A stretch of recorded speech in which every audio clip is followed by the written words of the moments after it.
بسم اللہ الرحمن الرحیم۔ جمعرات کے دن روزہ رکھیں اور چوہارے یا کشمش کے ساتھ اسے روزے کو افطار کریں۔ نماز مغرب ادا کریں۔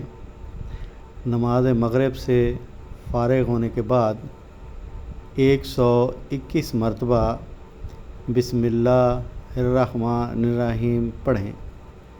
پھر عشاء کی نماز پڑھ کر بستر پر لیٹ جائیں اور مسلسل بسم اللہ الرحمن الرحیم پڑھتے پڑھتے سو جائیں۔ پھر جمعۃ المبارک کی صبح کو فجر کی نماز ادا کرنے کے بعد 121 مرتبہ بسم اللہ الرحمن الرحیم پڑھیں۔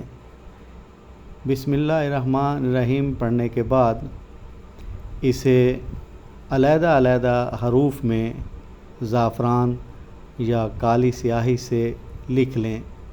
یعنی پہلے آپ نے لکھنا ہے بے، پھر سین، پھر میم، پھر الف، لام، لام، ہے، الف، لام، رے، ہے، میم، نون، الف، لام، رے، ہے، یہ، میم۔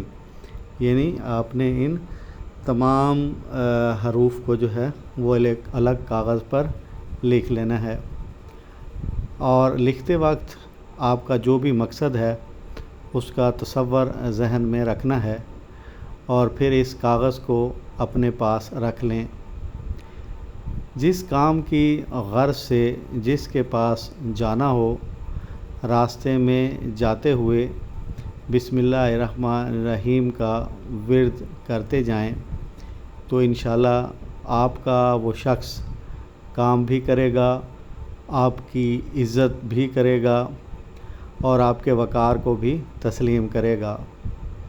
اگر کسی افسر کے پاس جانا ہو تو وہ آپ کے ساتھ ادب سے پیش آئے گا اور آپ کی ہر بات مانے گا، بشرطے کہ آپ کی جیب میں یہ کاغذ ہو، اور جب کام کے لیے گھر سے نکلیں تو بسم اللہ الرحمن الرحیم کا ورد کرتے جائیں۔